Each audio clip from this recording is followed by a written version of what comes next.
नमस्कार प्रिय दर्शक बंधुओं, एक बार फिर आपका स्वागत है आपके अपने चैनल प्राचीन सच्ची कहानियां यूट्यूब चैनल में।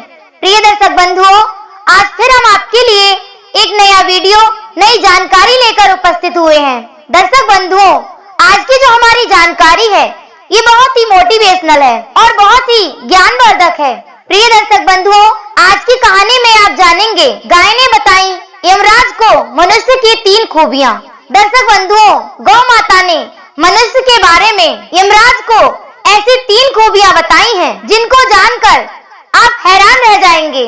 प्रिय दर्शकों, ये 3 खूबियां बहुत ही खतरनाक होती हैं, लेकिन ये 3 खूबियां होती कौन सी हैं? ये जानने के लिए इस वीडियो को पूरा व अंत तक अवश्य सुनें ताकि आपको संपूर्ण जानकारी प्राप्त हो सके। प्रिय दर्शकों, ये कहानी गौ माता और एक इंसान की कहानी है। इस कहानी को सुनने वाला व्यक्ति जीवन में कभी भी गरीब नहीं रह सकता और उसके घर में कभी भी किसी प्रकार का कलह व कलेश उत्पन्न नहीं होगा और उसके घर में सदैव ही सुख समृद्धि बनी रहेगी। उसके घर में सदा ही माँ लक्ष्मी का आगमन रहेगा। वो व्यक्ति अपने जीवन में कभी भी निराश नहीं हो सकता। प्रिय दर्शक बंधुओं, एक बात को तो आप भली भांति समझते होंगे कि सुख समृद्धि पाने के लिए अक्सर लोग गौ माता की कहानियां सुना करते हैं और गौ माता की कहानी सुनने से उनके घर में सुख समृद्धि आती है। ये बात बिल्कुल सत्य है। इस बात को कोई भी हिंदू धर्म का व्यक्ति नकार नहीं सकता है, क्योंकि गौ माता के दर्शन मात्र से ही मनुष्य के संपूर्ण जीवन के पापों का विनाश हो जाता है।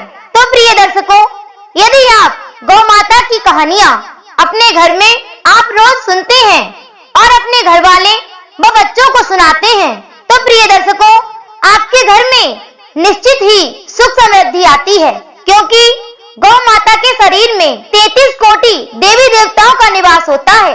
कहानी शुरू करने से पहले जो लोग हमसे नए जुड़े हैं वो कृपया हमारे चैनल को सब्सक्राइब अवश्य कर लें, क्योंकि आपका एक सब्सक्राइब हमारे लिए बहुत ही महत्व रखता है। बेल आइकन ऑन कर लें और अच्छे कमेंट किया करें ताकि हर आने वाली वीडियो की नोटिफिकेशन सबसे पहले आपको प्राप्त हो और प्रिय दर्शकों, आप उसका लाभ उठा सकें। तो आइए प्रिय दर्शक बंधुओं, आपका अधिक समय बर्बाद न करते हुए शुरू करते हैं आज की हमारी ये प्यारी सी कहानी, प्यारा सा वीडियो। प्रिय दर्शकों, ये प्राचीन समय की बात है। प्राचीन काल में एक मनुष्य के घर एक गौ माता रहती थी और वह किसान गौ माता की बहुत ही अच्छी तरह से देखभाल करता था। गौ माता को अपने प्राणों से भी अधिक प्यार करता था और उधर गौ माता भी अपनी पूरी निष्ठा और वफादारी से अपने मालिक से प्रेम करती थी। प्रिय दर्शकों, अब कुछ समय बीतने के बाद गौ माता की आयु हो जाती है और प्रिय दर्शकों, जब गौ माता की आयु पूरी हो जाती है तो उनकी मृत्यु हो जाती है और गौ माता की मृत्यु के बाद गौ माता यमराज के दरबार में जाती हैं, क्योंकि प्रिय दर्शक बंधुओं, मृत्यु होने के बाद सभी को यमराज के दरबार में जाना पड़ता है। इसी प्रकार गौ माता भी यमराज के दरबार में चली जाती हैं और उधर गौ माता का जो मालिक था वो श्री हरि भगवान विष्णु का परम भक्त था। प्रिय दर्शकों, एक दिन उस किसान की भक्ति से प्रसन्न होकर भगवान श्री हरि विष्णु उसे दर्शन देते हैं और श्री हरि विष्णु उस किसान से कहते हैं कि हम तुम्हारी भक्ति से अत्यंत प्रसन्न हैं। तुम हमसे जो वरदान मांगना चाहते हो वो मांग सकते हो। प्रिय दर्शकों, किसान बहुत ही चतुर व चालाक था। किसान श्री हरि भगवान विष्णु से कहता है कि हे प्रभु, मुझे धन दौलत नहीं चाहिए, किसी प्रकार की कोई भी सिद्धि साधना नहीं चाहिए। प्रभु, मैं तो आपके दर्शन मात्र से ही धन्य हो गया हूँ, किंतु मेरे सामने एक विकट समस्या है। तभी भगवान श्री हरि विष्णु कहते हैं, हे भक्त, तुम्हें क्या समस्या है? तब वह किसान कहता है कि प्रभु, इस धराधाम के लोग ईश्वर को नहीं मानते हैं। प्रत्येक व्यक्ति यही कहता है कि भगवान को हमने देखा ही नहीं है, इसलिए हे प्रभु, हमें ये विश्वास नहीं होता है कि भगवान है या नहीं। तब वह किसान भगवान विष्णु से कहता है कि प्रभु एक कोरे कागज पर अपने हस्ताक्षर करके आप मुझे दे दीजिए, ताकि इस संसार वालों को मैं दिखा सकूं कि वास्तव में इस युग में भी भगवान हैं। आप अपना एक प्रमाण मुझे दे दीजिए, आप अपने हस्ताक्षर करके मुझे दे दीजिए। दर्शक बंधुओं, अपने भक्त की इतनी बात सुनने के बाद श्री हरि भगवान विष्णु एक कोरे कागज पर अपने हस्ताक्षर करके उस किसान को दे देते हैं और वह किसान भगवान विष्णु के हस्ताक्षर को लेकर अपने पास सुरक्षित रख लेता है। प्रिय दर्शकों, कोरे कागज पर अपने हस्ताक्षर देने के बाद भगवान विष्णु अंतर्ध्यान हो जाते हैं और वह किसान अपने घर चला जाता है। और उधर वे गौ माता मरने के बाद यमराज के दरबार में पहुंचती हैं। जब यमराज के दरबार में गौ माता पहुंचती हैं, तो यमराज उनसे पूछने लगते हैं। धर्मराज गौ माता से कहते हैं कि गौ माता, हमने तुमको गौ माता का शरीर देके इस धरा पर भेजा था। इस अनमोल शरीर को पाने के बाद पृथ्वी लोक पर जाकर तुमने कौन से पुण्य किए हैं और किन किन पुण्य आत्माओं की सेवा की है। प्रिय दर्शक बंधुओं, तब गौ माता धर्मराज से कहती है कि प्रभु, मुझसे जितनी हो सकती थी मैंने उतनी अपनी सामर्थ्य के अनुसार अपने मालिक की सेवा की है। उन्हें अपना स्वादिष्ट व पौष्टिक दूध पिलाया है।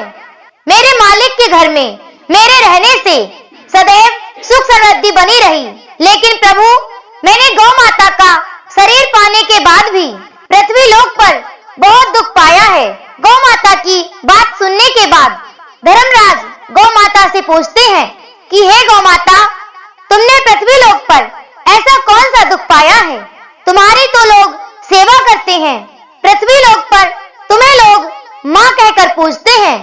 तब गौ माता धर्मराज से कहती हैं कि प्रभु, ये बिल्कुल सत्य है कि कई लोग हमें माँ कहकर पुकारते हैं और कई लोग हमारी पूजा भी करते हैं, लेकिन उसी धरा पर कई लोग ऐसे भी हैं जो दूध ना देने पर हमें डंडों से पीटते हैं और हमारे बच्चों को बैल बनाकर दिन भर खेती में जुताई के लिए ले जाया जाता है। इसलिए प्रभु, मैं फिर से गौ माता का शरीर नहीं पाना चाहती हूँ। यदि आप इस बार मुझे जन्म दो तो मुझे इंसान बना देना, क्योंकि इंसान का दिमाग बहुत चतुर होता है, इंसान बहुत ही चालाक होता है।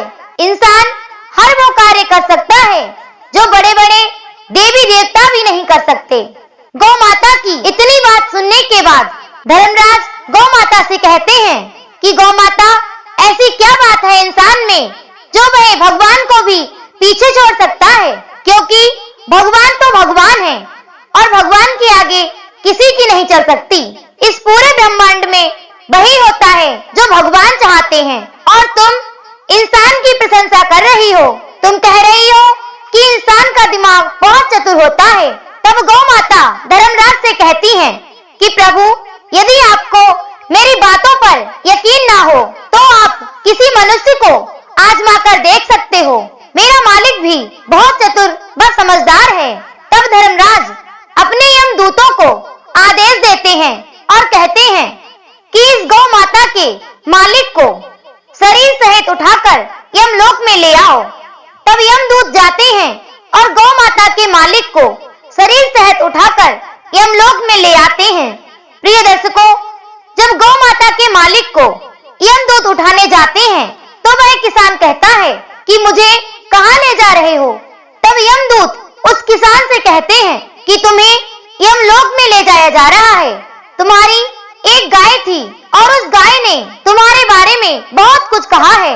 उसी को साबित करने के लिए तुम्हें यमलोक में ले जाया जा रहा है। प्रिय दर्शकों, यमदूतों की इतनी बात सुनने के बाद वह किसान बहुत ही चतुर था। उसने उस कागज को निकाला जिसमें श्री हरि भगवान विष्णु के हस्ताक्षर थे। प्रिय दर्शकों, अब वह उसमें कुछ लिखता है और लिखने के बाद उसको वापस अपनी जेब में रख लेता है और यमलोक में पहुंच जाता है। दर्शक बंधुओं, यमलोक में जाने के बाद वह किसान सीधा यमराज को वह कागज दिखाता है जिसमें श्री हरि भगवान विष्णु के हस्ताक्षर थे और उन हस्ताक्षर के ऊपर उस किसान ने कुछ और लिख रखा था। उस कागज को देखते ही धर्मराज अपना सिंहासन छोड़ देते हैं और उस किसान व्यक्ति से कहते हैं कि आप इस आसन पर विराजमान हो सकते हैं। प्रिय दर्शकों, अब वह किसान उस आसन पर विराजमान हो जाता है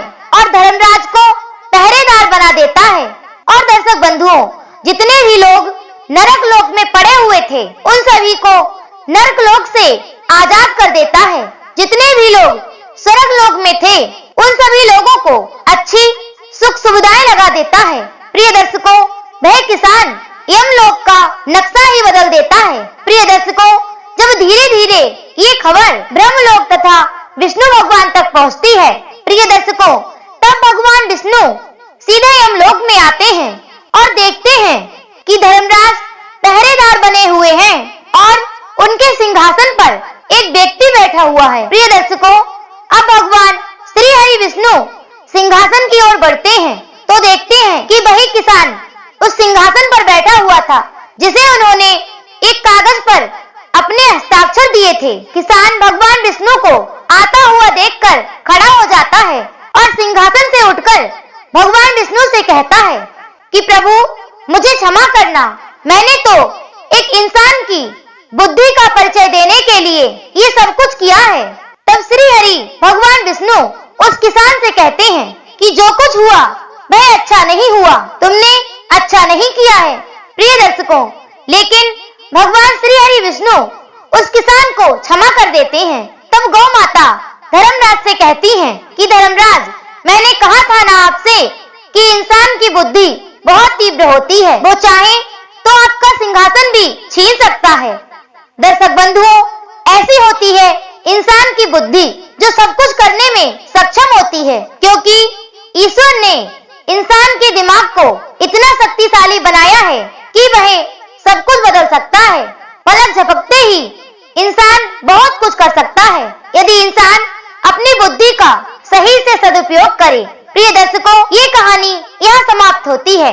हम उम्मीद करते हैं आपको आज की हमारी ये कहानी जरूर पसंद आई होगी और इस कहानी से आप ढेर सारे लाभ उठाएंगे। दर्शक बंधुओं, वीडियो अच्छी लगी हो तो लाइक करें और अपने सगे संबंधियों तक शेयर अवश्य करें और कमेंट में राधे राधे जय श्री कृष्ण अवश्य लिखें। फिर मिलेंगे इसी तरह की एक ज्ञानवर्धक कहानी के साथ। इसी के साथ दर्शक बंधुओं, राधे राधे जय श्री कृष्ण।